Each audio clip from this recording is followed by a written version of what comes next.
What's going on, cousins? Good people. What's up? Happy New Year to everybody out there that actually made it over, right?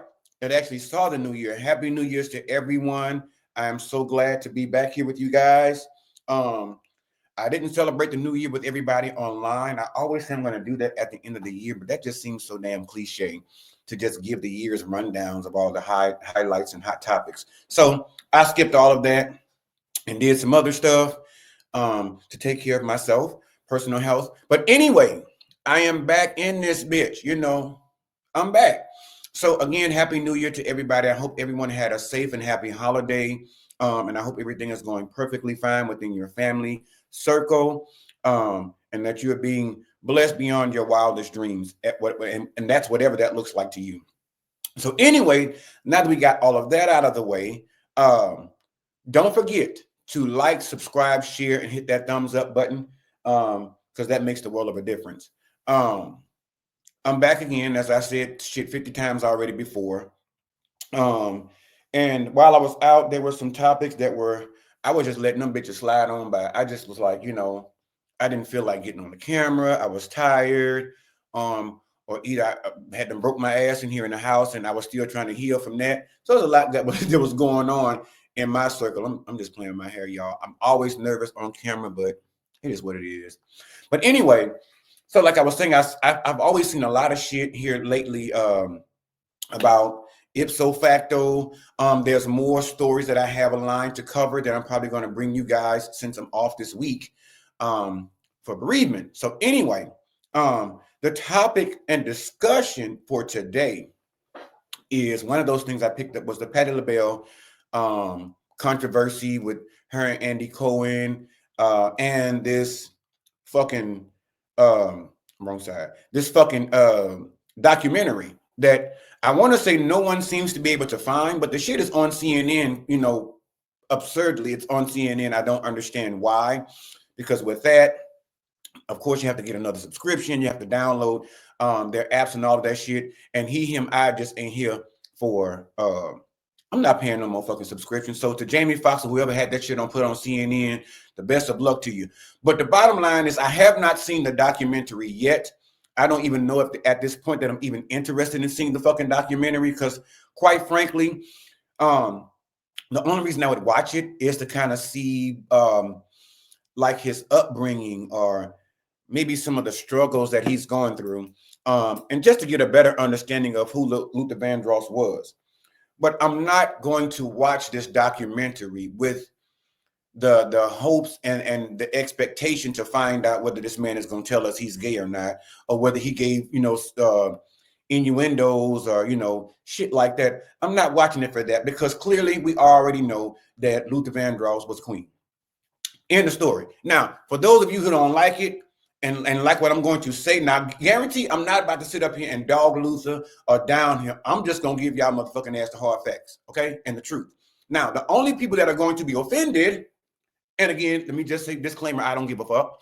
The only people who are going to be offended are those women that are out here now that always had Luther Vandross in the edges of their mind. They used to go to the concerts and shit, with them old draws and throw them on stage, or the ones that get wet in their panty lines when they hear Luther Vandross sing or some shit like that, or whatever have you. Those are the only ones that are going to be upset about this whole video. Again, I don't care. Now, to me, it's basically the same as a lot of you ladies out there were always saying, "Oh, Tyler Perry." I know my sister. "Oh, Tyler Perry, that's my husband, that's my man." Girl, quit.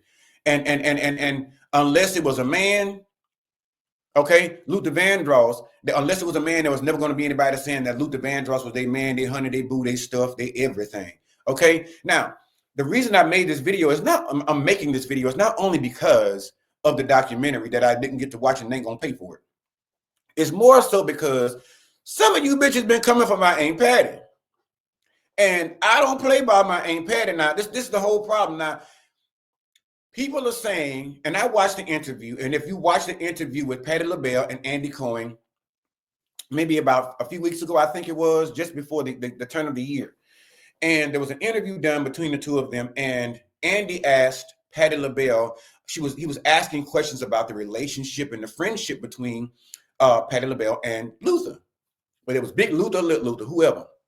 And she basically answered. He said, "Well, did you guys ever talk about his struggle or his sexuality, yada yada yada, this and that and the third?"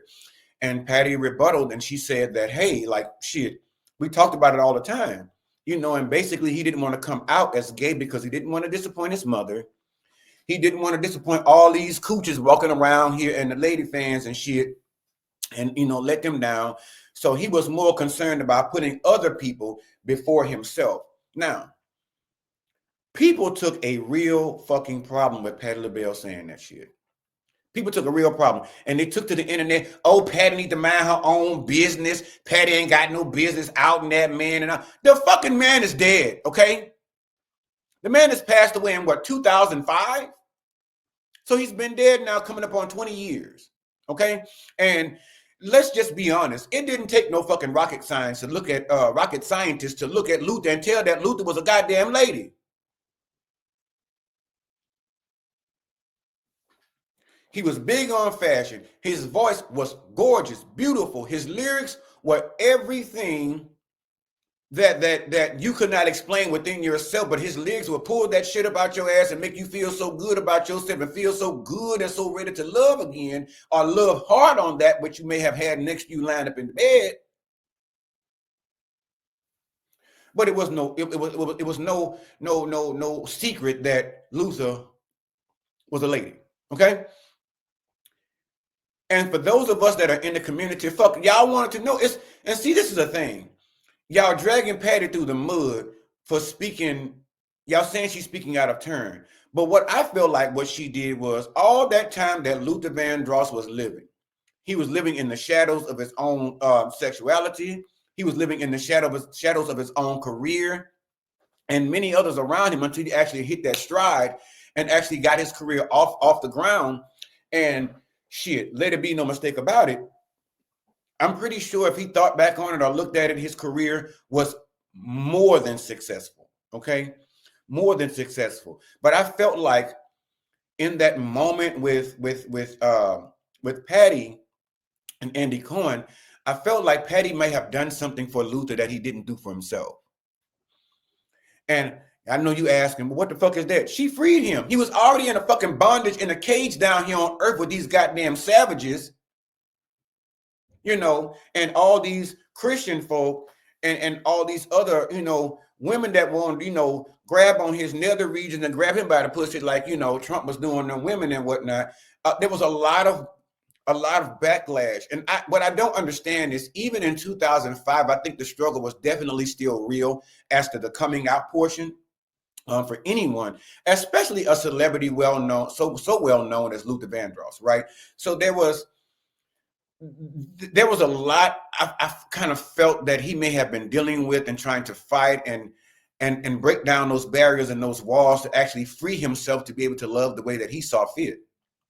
And it was these selfish motherfuckers down here on earth that basically made that impossible. Whether it be Clive Davis, whether it be just the social economic climate, all of those things coupled together made the perfect storm to make it to where an individual with that type of status, they're not willing to lose everything that they worked so fucking hard for and come out saying, oh, well, yeah, this is now, here lately in 2020 or so, they've been doing that.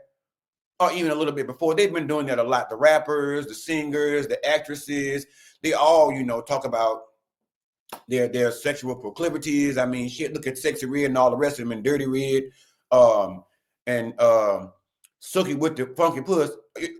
All of them people, you know what I'm saying? They're coming out saying, I like sucking toes, I, suck a lion's penis, eat giraffe booty in the bathroom, all that kind of stuff.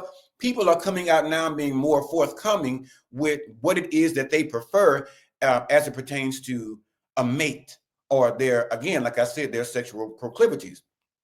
But Luther was one of the ones that came out in an era where you were just beat down. It was embedded in you that, bitch, you can't be gay, you can't fuck around with these men, you can't tell nobody else. Now, what you do in secret behind closed doors, that's something totally different, right? But accompanied with that, you have family that are not on your side. You have family that don't support you. You know, they'll support you when you got money, especially when they like that. They support you when you got money. When you ain't got shit, they tell you the driest motherfucker on the planet Earth. You ain't gonna never be shit because you wasn't shit, because your daddy wasn't shit and your granddaddy and great granddaddy wasn't shit. Now, just because they wasn't shit don't mean I got to be motherfucking doo-doo on the sidewalk. But that was the lifestyle, or that was the indoctrinating that they were embedding in young men during that time. So I'm thinking, and I'm just trying to channel Luther and see what he gonna tell me in this bitch, because you know sometimes I get to be a what they call a medium, not medium rare. I can't be high all the time, but medium. But just channeling his emotion and his feelings going about this journey. I don't have to watch the documentary to find out every single incident that happened with him, just to find out that he was fucking miserable and he was very unhappy. He spoke about it in multiple interviews when people, you know, asked about his weight, even when he gained it, when he lost it, he was just, it turned him somewhat to a cold-hearted bitch. You know what I mean? A diva. But that was the exterior that you have to sometimes give, with basically being guarded and always making sure that if a bitch ready to come for you, you got to be, ready to get back at their ass and make sure that you're going to win this battle. And that's typically what, you know, queens do. And even the gays. That's what we do. We're not going to sit around and let you get too much, you know, on us. But the fact that he had so many battles going on, he had the battle with never really having true love, never being able to be out and be himself, you know, instead of hiding in the closet. Like, bitch, we knew you was up in there all this time. We hear the clothes sliding around on the racks. You trying to pick out a grandiose dress to come out on stage and show the people. But Luther had style for that time. Luther has, for them times and days, Luther had style. But I can only imagine how hard it was for him to be able to say, yes, I like, you know, touching penises. I like, you know, sucking a little ding dang or whatever. I want to live with a man that rub foots and shit like that. I like testosterone. I like a man with hair on his legs or some shit like that. It was hard to come out and tell us these things. So even in the documentary, people are saying, oh, I was so sad. It made me cry. I'm like, bitch, I don't want to be crying. He cried enough. You think I'm going to sit up here and absorb all of that in a time like what we are currently in right now, because there's so much more shit that's going on. I'm just starting out with the petty shit and working my way up. But I don't need to watch this documentary just to find out how it is Luther probably felt growing up. Because if you ask any young gay black boy, you know, or any black man, hey, that's gay, what was it like? You know, how did you live your life? How did you get out from the thumb of, you know, society and be able to live your life the way you wanted to?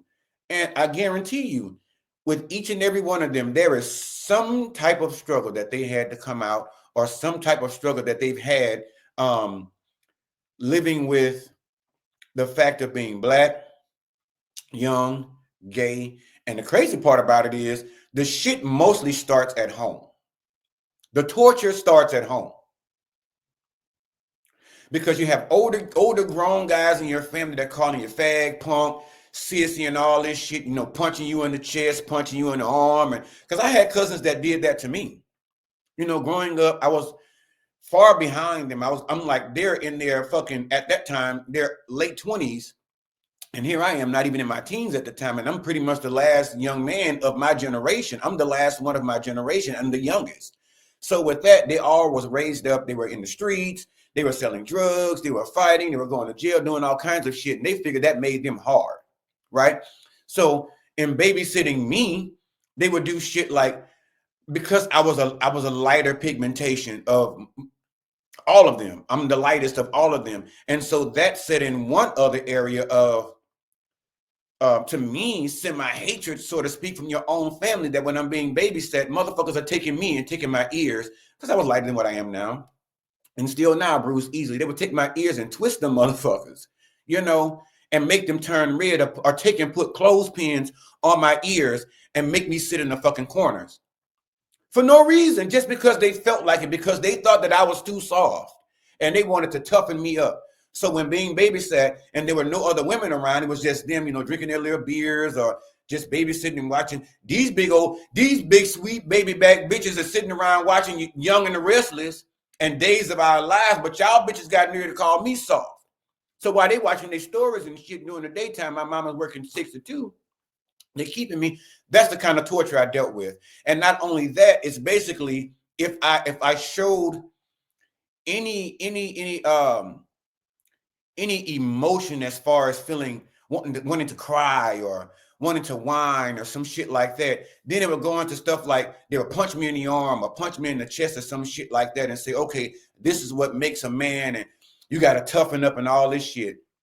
So I'm sure, even though I don't know if he went through that or not, but I'm telling you, I've taken a survey and I've talked to a multitude of gay guys, and I guarantee you most of them that had older siblings, male, fathers, cousins, they endured that same shit. Punk this, fag that. They had no confirmation at the time. But that's the kind of shit that I would endure growing up. So I can only imagine that for him, it would be just as worse or even as bad dealing with that. So at the end of the day, no, I'm really not truly interested in looking at someone else's heartache, someone else's struggle in that sector. And I say that because that shit resonates with a lot of us that are grown gay men, you know what I mean? And the fact that some of us made it to a point to where we weren't as famous as Big Luther or Little Luther. And the people we had around us, we got to a point that we didn't give a fuck. We got to a point where we just decided to be unapologetically ourselves and decided to, me, it wasn't even a coming out thing. I'm like, first of all, it's none of your business who I'm fucking. It's none of your business who I have feelings for. It's just the only thing you come into play with is the respect factor that you're going to have to uphold being around me and mine.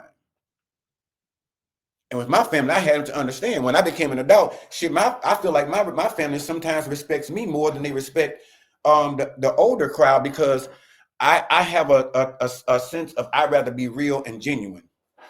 I'm not about to sit around here and fake the funk with y'all talking about, this is my friend and all this shit, my roommate. No. If that's my man, that's my man. My man, honey. That's it. And I felt like Luther was definitely deprived of the opportunity to be able to have one of the greatest things that there is to be a human being on this earth, which is real love. Real love. I'm searching for real love. And that's probably the song that Luther should have been singing out there with Mary and whatnot over there stumping them in them old knee-high ass butts, the marching band butts. He should have got over there with Murray. But people giving Patti Labelle all this fucking backlash because she said what she said. She did not talk about this man in a derogatory way. She, now the part that she said about when he came into their dressing room and they were, Patti Labelle and the Bluebells, when he came in the dressing room with these gowns and they didn't have a fucking plug nickel to their name and they needed something new. They could hardly fit this shit and it was big and, gaudy, but Patti was like, they made it work. And she was like, I don't know where he got them clothes from. She said to this day, I don't know if he was a booster or what, but if you look at some of that documentary, I think I might have saw a snippet of it. And some of it said that he worked at a boutique or some shit like that. A friend of his was saying he worked at a boutique. So for all we know, he could have been finger sticky in the motherfucker. I couldn't even get my words right. So he might have had sticky hands, or he may have just been borrowing them from the collection in order to get started with upcoming artists, which were Patti LaBelle and the Bluebells. And with that, Patti LaBelle was saying how he was the first president of her fan club and all of this stuff here. So I really feel like Patti she shared a genuine friendship with Luther during the times that, when he was alive and they were hanging around each other and stuff like that. I really felt like she was probably the most genuine person he probably had in his life. Because a lot of the times when you find when you find a man that has a whole lot of female friends and they really got no male friends, and if they have any male friends, they 9 times out of 10 suspect, your suspicions have been confirmed. Because we would mostly rather hang with females that don't look at us as competition, but look at us as a confidant, a friend, because, you know, and people are talking about, I'm gonna get to that in a second, but for the most part, we get with a friend girl, we take better care of that bitch kids and her baby daddy, and sometimes her. We take damn near better care of her, making sure she good, making sure she gets what she needs. And then as that friend, you know, they might pop a bitch off some food stamps, I don't know, or whatever. It was just a genuine give and take friendship. It was ebb and flow. It was always reciprocated. Most times it was reciprocated properly, right? And there was a mutual good friendship. Now you might have had some that were just too hood and you couldn't fuck with them because they 9 times out of 10 they're gonna betray you and do you like a dog. And when the next shiny thing comes along, and they'll slide your ass to the side in a minute. I just don't get that from Patti. Patti has always, that I've known, has been about drag. That's all she talks about, her claws and her drag and all that shit. And half the time, Patti dresses like a drag queen anyway. Don't take that to heart, Patti. I'm just sitting up here telling everybody about your highlights, bitch. The good points. Because they over here trying to dog you and shit. And all you bitches that ate that Patti pie, shut your mouth. Get your ass away and sit down. But the bottom line, the point I'm trying to make, people are saying that Patti had an issue with gay men and shit like this because she had a husband that left her for a man. Not so. Not so. If you would go back and look at the interviewer, she told you what the fuck happened with her and this man. They are still very good friends to this day. The separation was basically amicable because he came to her and basically told her, like, bitch, you know, I thought this was what I wanted. You know, I thought this was what I needed. I needed some charcuterie in my life. I was supposed to be munching on carpet and not, you know, not there working on the plumbing line, sucking on them pipes and carrying on. I was doing this because a lot of these men do this shit. Get a wife just to wear them as a beard. But they came to the table and had an agreement and a conversation. And this is what that man told her. And she reciprocated that shit properly and said, okay, I understand. I get it. You know, definitely got to divorce and separate because I can't have you go over there and you digging ditches and shit. Now you want to come over here and dig trenches.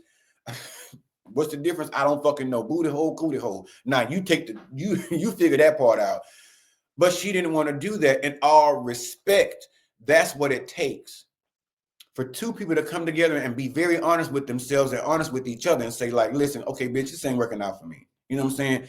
You smell good, you look good, you're beautiful, you're gorgeous, and you're voluptuous. But at the same time, it ain't what I need. I need muscles, testosterone. I need some man musk in this bitch. And that's not what you give it. I can't keep smelling this white diamonds and this red door and all this other shit that you keep buying. I need to smell some Stetson in this motherfucker. I need to smell some old English in this bitch. You know what I mean? Some old Spice in here. Some little Gucci him or some shit like that. I can't do it. And so that's what sets the stage so that she and this man are now best friends. So that set the stage as to where maybe they had their relationship misconstrued in the beginning and thinking like, hey, maybe we should be married and be together, when ultimately they were just supposed to be really good motherfucking friends. Go shopping together, go eating brunch together and stuff like that. The same shit I'm sure that she was doing with Luther. Now, the part I didn't understand was why Patti didn't have a good gator on her radar, because at the end of the day, she hung out with the girls. You know what I mean? And I'm figuring that's 9 times out of 10 where she got her style and all that shit from hanging around Luther. Because remember, Luther brought them gowns and shit up there, so he introduced her to new clothes and shit like that. So that's what us gays do for the women a lot of the time, and vice versa. We help each other with our outfits, our hair, our, shit like that. So get the fuck up off Patti's back. So for all y'all, Patti had to telling people's business that ain't even here. Shut the fuck up, because you was over there telling Lakeisha's business over there on your lunch break, bitch, that wasn't yours to be telling. Telling she called in the day because her baby daddy got arrested last night for a fucking weed charge when he got pulled over in her car. You was telling that business. You was telling everybody that Ray Ray and them getting put out their fucking house by the 1st of the year, January, because they ain't paid their rent since December 1st of 2024. You was telling that, wasn't you? Oh, girl, they called over here trying to see if I had $50 to borrow for rent. First of all, bitch, you could have helped them people. $50 for rent, they on Section 8 anyhow. They was going to pay that rent and get change back. She better go to the grocery store. But the point I'm trying to make to you is cut the shit. Completely cut the shit and leave my Aunt Patty alone, because she ain't got nothing to do with that man being gay. Now, all she did was say what her friend couldn't say, and she freed him. I feel like Luther was probably sitting right there on that stage with her and Andy was like, and when Andy asked that question, Luther probably was sitting there like, this bitch, this fucking queen here. And I'm trying to find out, this is my other thing. Y'all have watched Andy Cohen all these years make money off these black franchises with these black women. Yeah, you know, some of them are part of the chain that's white. But if you look at Andy and the shit that he does and the questions that he asks, Andy's always gonna ask questions that's gonna lead to mess. Always. Now that's a queen. I can't say what I want to say. That's a poem. Andy Cohen to me is a rich, messy poem. And people help feed his pocketbook by getting on there and letting him pit them against another friend or another colleague in the industry, whatever that industry may look like. But y'all, everybody talked about Wendy Williams like a fucking one-eyed dog in a meat packing factory, but y'all let Andy Cohen get away with all kind of shit. Who gonna start blaming Miss Andy, honey? Because she's sitting up there in that motherfucker on that show. I don't know if y'all seen her lately, but Miss Andy, girl, your slip is showing, bitch. Your slip is showing. And so is your age. Andy don't look like the young, spry girl she used to. Andy been down there probably up in them bathhouses, slinging that ass, you know. And she, allegedly, you know what I'm saying? Let me go ahead and throw that allegedly up in there. I don't know what a little sign I made. I got some other stuff I made, but I don't know that motherfucker. Allegedly. But at the same time, it's like Andy is never going to put his shit out there. And if he puts it out there, it's going to be always a positive thing. I can't. Now, if you can recall, drop down that fucking comment section and let me know what it is Andy done put out there on himself, or what have we heard about Andy, Miss Candy Andy, you know, that she's told. Because Andy is like a cousin I got. I got this cousin, and they might see this video. I don't give a fuck. I ain't going to say your name, but hey, listen. Only a hit dog gonna holler, bitch. So if you call this phone after you watch this, then hey, it is what it is. I got this cousin. This motherfucker here will sit up and call you on the phone and tell you everybody business in the goddamn family. I mean everybody, whether it's true, right, or wrong, ain't no fact checking, none of that shit. Oh girl, you know, let me tell you about so-and-so. Let me tell you about your cousin. Let me tell you about your brother. Let me tell you about your aunt. And I always tell people when they call me, well, you know, so-and-so started messing this, said this, and said that. Nah. I say, look, one thing you have to understand is some things you just have to look past, especially if somebody been doing this all their life long, and especially if you're doing this shit and ain't making no money. Now, at least Miss Andy making money. Motherfuckers are going to tell you what they want you to know about their business, okay? Let's just keep it a buck. They're going to tell you all somebody else's shit and some of theirs, right? And this is the thing. See, I'm gonna tell you how I break that shit up. When they call, hey, how you doing? Oh, girl, I'm doing fine. How you doing over there? I'm doing all right. Well, look, let me tell you about so-and-so. Now, before this bitch, I already got a phone call about you and your children and what y'all over there doing and y'all misbehaving and y'all fuckery and calamity. I stop it right there. Look, before you get to that, let me ask you about this. Now, they said your daughter had done X, Y, and Z, yada, yada, yada. Is that true? Counter a bitch with their own shit. And I can't tell you not the last time I got a phone call stating somebody else's business. Now, unless it's my nosy ass brother, now that motherfucker there. Baby, listen, I told that boy he should have went to school for mass communications. He should be an anchor man over there on the goddamn news channel on WAFB over there in the greater Baton Rouge area. Because, listen, and probably my cousin too, because them motherfuckers there, listen, they know your shit before you know it. You didn't apply for a loan and put them down as a reference. Girl, listen, I don't think they're going to give you that loan, bitch, because the way they sound on their phone, how you going to deliver me bad news for the people call me and tell me they ain't give me the fucking loan? I'm just saying, everybody has a lane, and everybody needs to stay in that. And we don't know what Patti has discussed with Luther. We don't know what Luther discussed with Patti. Maybe he's given her the rights to speak on his shit. You know, maybe he's given her the permission to speak on his shit. And here's what I have to say to you all that are so embedded in this situation with Luther and Patti. Sweep around your own fucking front door. It's New Year's. Go and get that broom, go out there. I know it's dirty. Mind y'all's business. That woman ain't did nothing wrong. Now, when Aunt Patti get up there and do some shit she ain't got no business, like when she was over there, hang low the mistletoe. Well, my background singers, now shit like that, I ain't got nothing to say. Y'all got to light her up. Light her up, because now you been, this motherfucking song is too goddamn old. And if they got the cue cards down there and they got a teleprompter, come on now, Aunt Patti, put them fucking glasses on and read that shit and sing the song right. Like Ike say, sing that motherfucker like they wrote it. Dionne Warwick, hang low. Now, who the fuck gave her 2 deuces per shot and let her get some marijuana, get her old wrinkle ass out there? See, I started to talk about that shit. But then I realized it happened 5 years ago. So if it was 5 years ago, I know goddamn well they're not pulling Dionne Warwick out of retirement. Not till I come down here and celebrate no Christmas. If they is, bitch, you get to sit over in the corner and drink the eggnog for free. And when we need to take pictures, you bring your old ass over here. You and your decorated poinsettia Christmas cloth. That thing is cloaked. And bring your old ass on up over here and get these pictures, because we got to have, you know.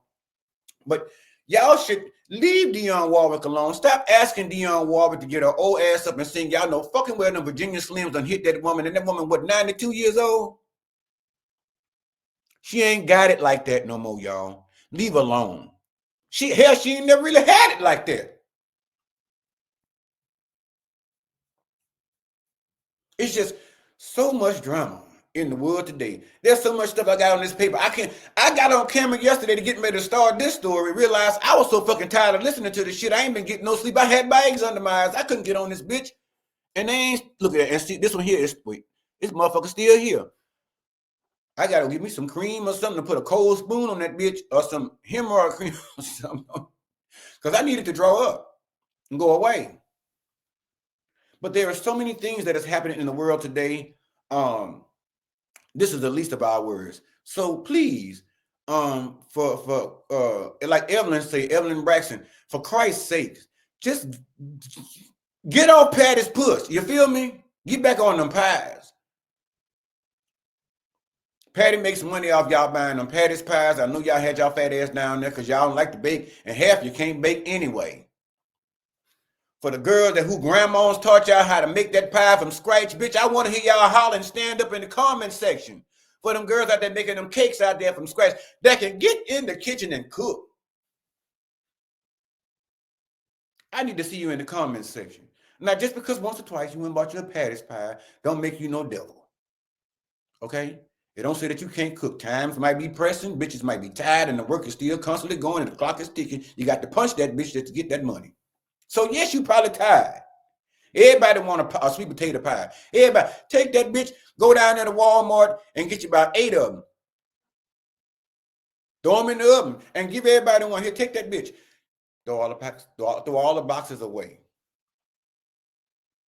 Well, Adrian, that's what you do. Nope, that's not what I do. But I've done it before in the past when people are pressing me to cook this meal, that meal, this one, and all this different stuff because they want the special thing that you make because they don't take the time to try and learn how to make it them goddamn selves. Or they feel like this schedule is so fucking busy. You the only bitch that can carve out time to do it. You got a job and they ain't.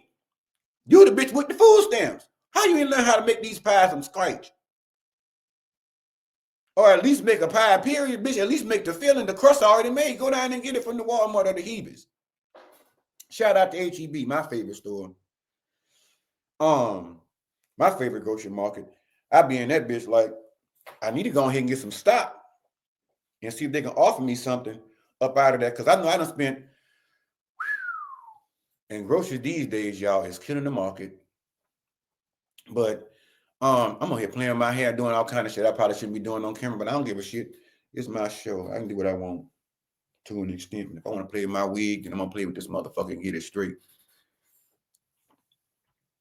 Sitting up here in front of y'all looking like I was an extra in Wicked, bitch. I ain't gonna be.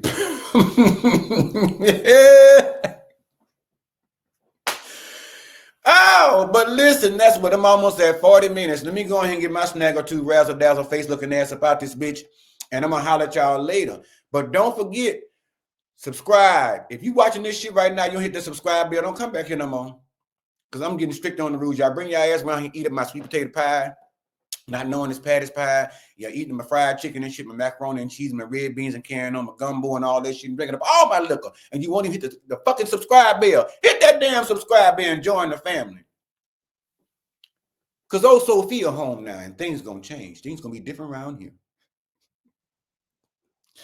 Yes, so, but if you're watching now, or any of my videos that you've currently watched or recently watched or decided to watch or watching this motherfucker, go ahead and now hit that subscribe bell so that when I upload these videos or go live, you can be one of the first ones to jump in the comment section and say, hey, J Red, that shit ain't right.